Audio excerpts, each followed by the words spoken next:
Oke, balik lagi di Fana Prasa Channel di obrolan alam dan lingkungan. Ya, obrol kedua ini kita bakalan bahas Kemarin ya? Iya, ada hal seru nih. Kita habis jalan-jalan. Jalan-jalan kemarin ya? Habis kemana emang? Abis nengokin base camp. Pusdiklatnya Fana Prasta di Gunung Putri ya? Iya, benar banget. Ya kalau yang dari jauh tuh kelihatan oren-oren gitu lah. Iya. Paling ujung tuh. Mantap ya. Mantap banget. Kemarin tuh ada yang unik sih, karena kan gue udah lama ya sebetulnya ya. Kapan terakhir? Gue naik Gunung Gede itu terakhir 2014 apa kalau nggak salah. Lama. Udah lama. Lama banget. Gue nggak naik karena sibuk beginian nih. Iya. Jadi kelihatan banget ya kontrasnya dari 2014. Sekarang berapa? 8 tahun ya? 8 tahun. 8 tahun tuh. Nggak pernah naik lagi kan? Nggak pernah. Sama sekali. Main di bawah-bawah aja paling. Main di bawah-bawah, paling ke Cibodas ke taman gitu kan, bawa anak-anak. Paling gitu aja tuh. Nah, kemarin tuh kan kita ke sana ya. Iya. Ada hal yang menurut gua unik karena pada saat kita coba mau naik ke pos 1 belum sampai ya. Belum nyampe, masih jauh. Masih yang habis lewatin air ya. Iya, bahasanya jembatan. Jembatan ya? Iya. Jembatan air itu kan ada yang udah ada orang jualan gitu lah. Surprise. Iya gue lah, kok udah ada orang jualan aja di sini gitu kan? Terakhir tuh orang jualan posisinya waktu itu terakhir gue naik Desember 2019 sebelum pandemi. Oke, 2019. Nah, Desember 2019 sebelum pandemi itu posisi yang jualan terakhir tuh setelah perkebunan. Oh, berarti lewat di atas lagi dong ya? Di atas lagi. Nah, perkebunan kan habis gitu yang Gapura ya kalau nggak salah ya? Iya, Gapura. Gapura yang udah mulai rusak kan? Yang dulu aja udah rusak sih sebetulnya. Nah, dan di situ baru ada tukang dagang. Itu ada tukang dagang di situ. Nah, sekarang turun lagi nih. Iya, udah mulai di perkebunan udah ada orang dagang gitu. Jadi sebetulnya kalau kita mau naik gunung itu sampai atas tuh. Sampai Surya Kencana. Ada yang di dagang. Atas juga ada. Puncak yang ada tugunya tuh, foto Gunung Gede. Iya, gitu. Puncak Gunung Gede yang ada tugu. Itu banyak yang dagang. Udah banyak yang dagang juga. Banyak banget. Artinya kalau kita mau naik gunung nggak bawa logistik aman lah ya? Aman. Bisa belanja di atas ya? Bisa, terutama weekend ya. Kalau misalnya weekday agak jarang sih, cuman sedikit. Tapi kalau misalnya weekend dipastikan rame itu pasti ya. Ada yang jualan.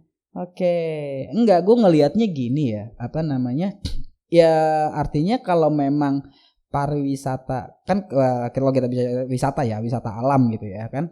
Gunung Gede ini kan termasuk yang favorit ya di Jawa Barat ya, favorit banget ya, hampir nggak pernah sepi gitu loh pendakiannya. Nah, memang sih itu bisa ngidupin ekonomi masyarakat setempat banget ya gitu loh. Maksud gue ya masyarakat setempat juga bisa memanfaatkan itu untuk bisa menghasilkan penghasilan tambahan kan gitu. Iya. Apalagi kan di base camp bawah tuh banyak juga kan yang ngejual perlengkapan outdoor kayak gitu. Kadang kita mau pendakian nih, ada yang ketinggalan lupa bawa jas hujan, atau kita nggak punya, kan kalau zaman sekarang pendaki tuh pakai trekking pole gitu loh bang. Yes.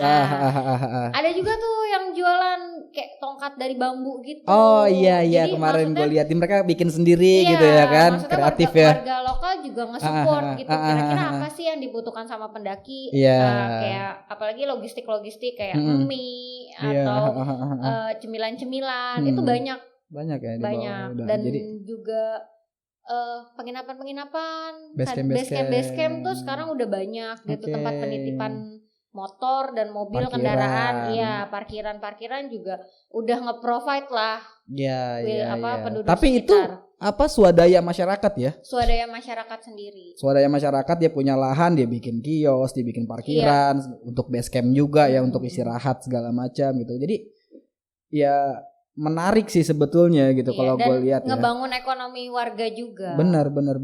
Jadi nah cuma yang jadi persoalan ini kan kemarin kita sempat nongkrong tuh kan. Sempat nongkrong ngopi di warung yang itu kan. Warung pertama. Warung pertama lah ya. Warung setelah pos pertama. Pos apa sih namanya? Resort ya? Mungkin pos resort kali ya. Pos apa sih namanya? Meeting point buat ngumpulin sampah ya. Ngumpulin karena sampah. ada sampah situ kan yang jadi dikumpulin. pendaki turun, sampahnya kan dibawa turun kan pastinya. Betul. Itu posnya di situ untuk naruh sampah. Iya. Nah, jadi kalau lihat kan pendaki lama-lama banyak nih.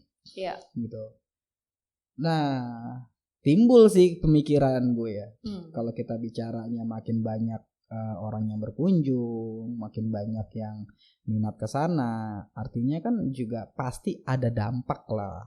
Ya kan, nggak menutup kemungkinan makin banyak orang. Nah, sementara yang kita tahu kan sarana ya apa namanya secara fasilitas umum ya yang mungkin diperlukan oleh para pengunjung atau para pendaki di atas kan masih sangat minim ya, kita bilang minim ya. Let's say kita misalnya mau bilang kita nggak kayak apa toilet ya, anggaplah toilet gitu kan. Terakhir aja nih jujur ya, terakhir gua ke sana itu ya udah lama juga, sekitar 2014an lah. Gua bilang kan gua naik Gunung Gede itu kan di Surya Kencana arah ke alun-alun barat ya. Iya. Dekat puncak itu kan ada sungai kecil tuh. Iya kan? Itu pos tempat ngambil air. Iya, pos yang ngambil air kan ada sungai. Memang ngambil air kan ada salurannya sendiri. Iya. Yang kayak pancuran gitu kan untuk ngambil air. Tapi kan ada sungai kecil. Nah, di sungai kecil itu pun juga sorry ya. Itu banyak kotoran manusia tuh. Iya. Nah, sementara jadi coba bayangkan yang ada di bawah. Nah, itu ya maksud gue ya mungkin ini juga sedikit masukan ya buat teman-teman yang suka mendaki gitu ya. Iya. Kalaupun memang mau ada buang hajat gitu loh. Iya. Kan ada aturannya, ada caranya gitu kan, ada caranya. Cara buang air. Iya. Entah. Ya kalau gue mau berkaca pada kucing ya, dia ngegali lalu dikubur. Kan gitu ya, bisa mungkin jadi pupuk lah. Kan gitu. Nah, tapi kalau di jalur air dia buang, ini kan PR kan? Polusi. Ya kontaminasi air karena air itu kan akan terus ke bawah tuh. Katanya udah polusi. Ya nantinya kan juga termasuk bakteri E. coli ya kalau itu ya. Iya, bakteri dan kawan-kawannya. Iya, dan kawan-kawannya itu kan juga berpengaruh, nanti berdampak ke masyarakat yang mengkonsumsi air juga kan gitu kan. Semoga tuh PR. Masyarakat baik-baik saja. Semoga. Terfilter lah ya kan. Jauh ini di atas sampai bawah udah ke filter gitu kan. Secara alami ya. Cuman kita mikir juga lah gitu kan. Attitude-nya lah ya. Iya, karena bagaimanapun sumber air di Gunung Gede itu dikonsumsi sampai masyarakat Jakarta loh. Iya, karena salah satu sungai yang besar di sini aja, Ciliwung lah yang lewat ya, yang mungkin bisa menjadi bahan dasar air pump ya, kan ngambil air dari sana kalau nggak salah tuh. Nah itu kan juga asalnya dari sana juga.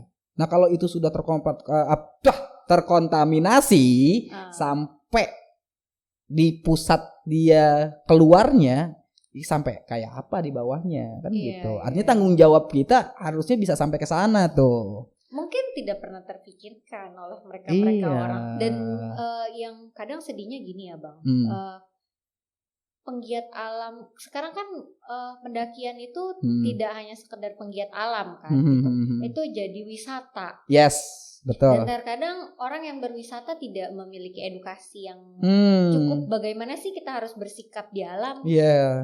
Mungkin nanti kedepannya sebelum ini di base camp itu bisa diedukasi dulu loh. Betul. Kayak gitu. Sama halnya kayak yang pernah gue alamin nih. Gue pernah dapat edukasi sebelum pendakian itu di Semeru dulu. Oke. Jadi kita nih sebelum pendaki kita di briefing dulu nih. Jadi kayak apa sih barang bawaan yang menimbulkan sampah itu harus dicatat. Betul. Dan ketika kita turun itu harus terkonfirmasi lah bahasanya. Limbah lo sama nggak sama apa yang lo bawa? Yang tercatat nih sebelum lo pendakian kayak gitu. Itu mungkin bisa nanti dikembangin lah ke depannya untuk base camp lain yang mungkin belum memprovide itu bisa diiniin. Jadi edukasinya ya harus benar-benar dioptimalin. Iya sih, iya paling penting ya bicara masalah sampah karena kan dampak ya. Karena setiap fenomena yang menyangkut keramaian masyarakat gitu ya, pasti ada dampaknya ya. pasti ada dampaknya. Ya dampak sosialnya bisa positif Bisa. atau negatif gitu kan, bisa berdampak sosial atau berdampak pada lingkungan kan gitu kan. Nah ini yang sebetulnya harusnya bisa jadi konsentrasi kita bareng-bareng tuh gitu kan. Kayaknya mungkin gue akan coba apa ya, sangat setuju apabila ada wacana boleh nggak sih di ya karena kita tahu lah pusat konsentrasi pendakian itu kalau di Gunung Gede itu kan di Surakencana. Iya. Apabila misalnya ada fasilitas sarana prasarana, ada toilet yang memadai. Nah, itu tuh kayaknya itu menarik banget gitu. Iya kan. Nah, ini nih. Ini kan apa waktu Wanaprasta ke Kinabalu ya, iya. di Malaysia ya. Ya kan walaupun gue belum sempat ke sana tapi teman-teman yang udah ke sana kan cerita. Iya, gue juga udah pernah. Lu ke sana kan? Dapat kesempatan untuk berangkat. Itu kan juga katanya manajemennya kan rapih ya. Iya, sudah sangat apik. Sampai sejauh ini ya, setelah gue melakukan beberapa pendakian, bagus lah. Nah, harusnya bisa dong Indonesia mungkin terorganisir. Iya, kayaknya bisa lah kita mungkin nyontek sedikit tentang manajemen pengelolaan Taman Nasional kan gitu ya. Ya mungkin pastinya juga membutuhkan dorongan dari masyarakat dan teman-teman yang juga beraktivitas di sana, yang punya hobi ke sana. Harusnya perlu adanya dukungan dari teman-teman juga. Karena dulu sempat ya 2010 antara ya 2010-2011 itu kan sempat ada wacana dari TNGP itu untuk mereduce sampah. Harus didampingi sama interpreter. Gitu. Nah, pendaki-pendaki itu harus didampingi. Kenapa? Karena kalau nggak didampingi agak repot nih untuk mengontrol itu. Naik turun tuh nggak kekontrol. Walaupun memang ditanya di bawah sampahnya mana gitu kan, tapi kontrolnya kurang kalau tidak didampingi. Nah cuma waktu itu sempat ada ya rame lah ya. Jadi banyak yang protes, wah harus begini harus begitu, kita naik nggak perlu didampingin lah, kita udah jago gitu kan, kita udah sering naik gunung ya. Karena ya inilah teman-teman ya mirisnya. Iya, maksud gue gini. Naik gunung itu bukan sekedar gua kuat. Naik gunung bukan sekedar gua hebat. Kan gitu. Naik gunung bukan sekedar gua mampu nginjekin kaki di puncak. Tapi bagaimana kita bertanggung jawab terhadap apa yang kita datangi. Termasuk kita menjaganya.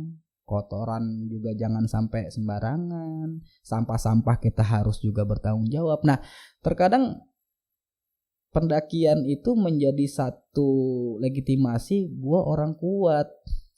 Kan gitu ya. Pikirnya gini loh Bang sekarang. Transisi ya, perubahan dari dulu mayoritas penggiat alam yang naik gunung, sekarang itu menjadi kawasan wisata. Jadinya gini, ini seru nih, menarik nih. Jadi gini, dulu orang naik gunung mungkin zaman angkatan senior lah. Bokap-bokap kita gitu, om-om kita gitu kan, dulu itu bicaranya pencinta alam. Mereka naik gunung karena mencintai alam. Identik ya. Gue pecinta alam nih gitu kan, gue naik gunung pecinta alam. Dan aktivitasnya dalam menjaga juga konkret. Kalau gue ngelihatnya kan mereka juga ikut menanam apa segala macam. Nah mulai kemari itu mulai ada istilah baru. Apa tuh? Penggiat alam. Karena apa? Karena dia merasa gue belum bisa bertanggung jawab penuh pada kelestarian alam. Makanya gue nggak berani melegitimasi diri gue sebagai pencinta alam. Kayak gitu, sampai ada lagu sindiran kan? Lagu siapa tuh yang ini? Nanti ada lah. Nah, coba deh kita cari itu lagunya. Itu yang katanya jaketmu penuh lambang kegagahan, tapi ya kan pohon pada sakit sama ininya gitu kan. Nah akhirnya dengan adanya nilai-nilai seperti itu, orang jadi menganggap gue nggak pantas dibilang pencinta alam karena gue masih datang bawa sampah. Nah harusnya kan konsep seperti itu nggak ada, karena jadi excuse. Gitu kan? Rasanya gue pengen jalan-jalan. Iya, yang penting gue pengen naik gunung. Apa dampak yang gue hasilin ya itu bukan urusan gue. Kesannya begitu, ya kan? Secara tidak langsung. Iya, secara tidak langsung. Nah, sekarang agak bergeser lagi. Dari penggiat alam menjadi penikmat alam. Penikmat kayak kopi. Iya. Penikmat kopi. Kopi. Ya fenomena yang gue pelajarin ya untuk saat ini ya, iya. untuk orang yang mendaki gunung. Karena gini, gue nggak punya basic naik gunung, tapi gue pengen ngerasain gimana caranya gue naik gunung. Ya banyak open trip yang bisa diikutin, ya kan. Dia tinggal bawa badan, ya. Tanpa perlu ada pengetahuan khusus, tanpa perlu ada, ya udah gue tinggal ngikut rombongan. Ya paling modalnya cuma tenaga, capek, resikonya capek gitu kan. Segala sesuatunya diserahkan pada panitia penyelenggara. Udah gue sebagai penikmat alam. Nah ini kan banyak pergeseran makna kan dari zaman dulu hingga sekarang gitu loh. Jadinya kalau gue ngelihat ya itu tadi balik lagi, pendakian itu bukan sekedar gue bisa menginjakan kaki di puncak gunung, tapi banyak responsibility yang harus dibawa kan gitu ya kan. Nah ini yang mudah-mudahan bisa ditanamkan juga ke teman-teman. Sebenarnya sih gue bergantungnya sama ini sih, Sispala ya. Iya, jujur iya. Siswa pecinta alam ya, yang mana mereka kan generasi yang akan menjaga menjaga kelestarian ke depannya. Jadi salah satu orang yang meng-guide lah nanti. Iya, benar. Gue berharap banget tuh dari teman-teman Sispala ya, yang mereka juga emang kan orang ya, mereka sudah diedukasi dan mereka juga kan membawa lembaga apa ya mereka orang-orang terpelajar lah. Mereka pelajar yang dididik gitu kan.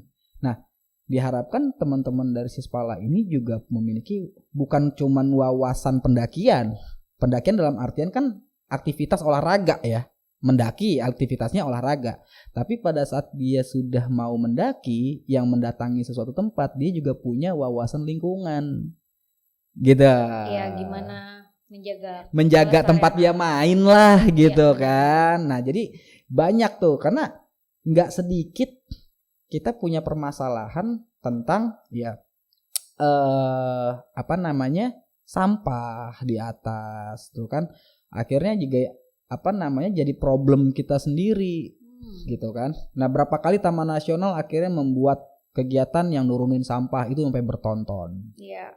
Kan gitu kan. Nah, kayak yang di obral pertama juga kan maksudnya disampaikan bahwa kegiatan kita terakhir yang tahun 2016 kebun gunung itu kan 13 ton kan. 13 ton. 1,3 ton.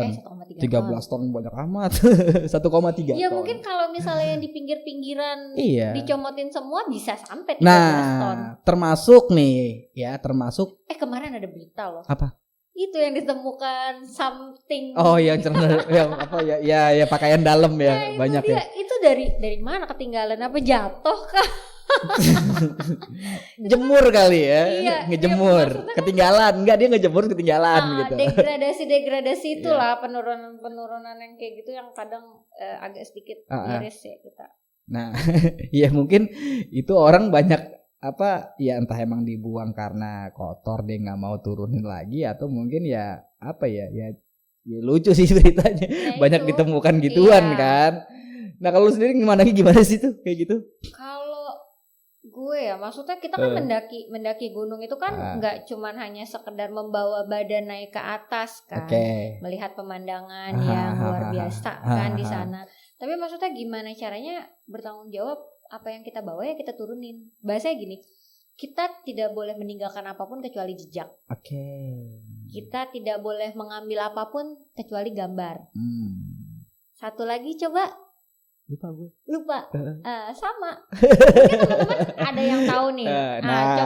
Coba komen ya. Satu lagi apa poinnya? Ini mau dibikin giveaway nih. Bisa ya. Bisa ya. Satu lagi apa ya? Satu lagi apa? Yang mungkin nanti yang bisa jawab yang tepat gitu kan, sebutin 3 tuh. Nanti syarat-syaratnya juga jangan lupa follow Instagram. Follow ini subscribe juga dong. Subscribe juga. Terus gitu. Sama apa lagi? Ya like lah semua. Ya like, di komen. Komen pasti. Postingan-postingan kita. Nah, nanti kita bakalan ada hadiah tuh. Hadiahnya dari siapa? Hadiahnya dari kita. Oh, dari kita. Dari kita Fana Prasta. Oke. Nah, kan dalam waktu dekat ini kita juga mau ada bikin pendakian bersama nih. Cakep. Asik ya kan. Nah mudah-mudahan apa yang tadi udah kita bahas ya, kita udah obrolin dengan makin banyaknya para pendaki yang makin minat ya untuk mendaki. Kita mau ngajak teman-teman ya yang suka ngedaki, kita mau bikin pendakian bersama di Gunung Gede ya. Jalur Gunung Gede via Gunung Putri. Jalur Gunung Putri untuk ya kita bisa daki gunung, kita bisa diskusi bareng di sana ya. Memprovide untuk sharing sessionnya ya. Ada sharing session, nanti kita ngobrol-ngobrol juga gitu kan. Nanti ya kita bikin acaranya menarik dan edukatif. Iya, ya mantap ya. Sekaligus kita juga mau kan kita punya Pusdiklat nih. Iya. Di sana. Pusat Pendidikan dan Pelatihannya Wanaprasta di Gunung Putri. Nah itu nanti kita juga akan banyaklah kegiatan-kegiatan kita ke depannya di Pusdiklat kita bisa libatkan juga teman-teman yang ingin mendapatkan atau mau berbagi dengan kita tentang ilmu, pengalaman dan lain sebagainya terkait pendakian. Kita belajar sharing di sana gitu sama teman-teman. Oke, ada pesan-pesan nggak untuk kan kalau kita bicara generasi pendaki ya mungkin gak jauh-jauh banget ya, cuman kan gua pertama kali mendaki itu tahun 96 kalau gak salah gua 95 96. Saya baru umur 1 tahun Bapak. Itu gua kelas 6 SD ya karena kelas 6 SD gua kelas baru lahir. Ya artinya tadi makanya gue bilang ya walaupun ini dengan sejarah yang pendaki-pendaki zaman dulunya karena angkatan-angkatan ya orang tua kita dulu kan itu masih agak deket lah ya. Karena kan gue dididik langsung sama orang tua dan juga kalangan senior-senior di Wanaprasta gitu kan. Jadi relate lah, gue masih relate itu dengan kayak ya tadinya dulu kita mengaku pecinta alam gitu kan, akhirnya bergeser nih sama teman-teman yang generasi gue kan jadi penggiat alam sampai sekarang akhirnya jadi penikmat alam. Whatever itulah, intinya adalah bagaimana kita tetap memiliki tanggung jawab di tempat kita bermain. Gitu ya. Menjaga keberlangsungan ke depannya supaya teman-teman nanti atau generasi penerus kita bisa nikmatin. Betul banget. Oke. Thank you teman-teman udah dengerin kita ngobrol-ngobrol ya di obrolan alam dan lingkungan di Wanaprasta Channel. Jangan lupa untuk di komen ya, kasih komentar kita, terutama tadi pertanyaan Aida itu. Yang ketiga tuh apa tadi? Iya, yang ketiga tuh apa? Yang ketiga tuh apa? Nah, itu bakalan ada giveaway-nya nanti pas pendakian bersama. Oke. Pendakian bersama tanggalnya kapan? Kira-kira pertengahan September lah ya. Nanti kita info lah ya. Yang jelas pantangin aja postingan medsosnya. Infonya nanti akan ada di Instagram kita. Nama Instagramnya Wanaprasta ID ya di sini ya. Di sini ada nih ntar nih. Jangan lupa di-follow. Di-follow ya, di-follow. Nanti informasinya kita ada di sana. Teman-teman bisa ikut bareng-bareng sama kita naik gunung sambil kita sharing ya. Kita sharing-sharing lah bagaimana pendaki itu idealnya pendaki itu kayak gimana sih? Iya, baiknya kayak gimana? Karena mungkin bisa jadi teman-teman memiliki pengalaman dan pengetahuan lebih, ya kan? Jadi kita bisa sharing di sana. Oke, thank you ngobrol-ngobrolnya malam ini ya. Thank you juga buat teman-teman yang udah menyaksikan kita ngoceh-ngoceh. ya mungkin nanti ada teman-teman yang berminat mungkin ya. Pengen sharing nih, pernah ada pengalaman pendakian kemana? Boleh nanti komen aja. Komen ke kita, nanti kita bisa undang teman-teman untuk ngobrol bareng sama kita di sini ya. Sip. Cakep. Oke, see you, sampai ketemu lagi di sesi berikutnya di obrolan alam dan lingkungan Wanaprasta. Lestari. Apa? Salam dulu dong. Salam. Wanaprasta Lestari.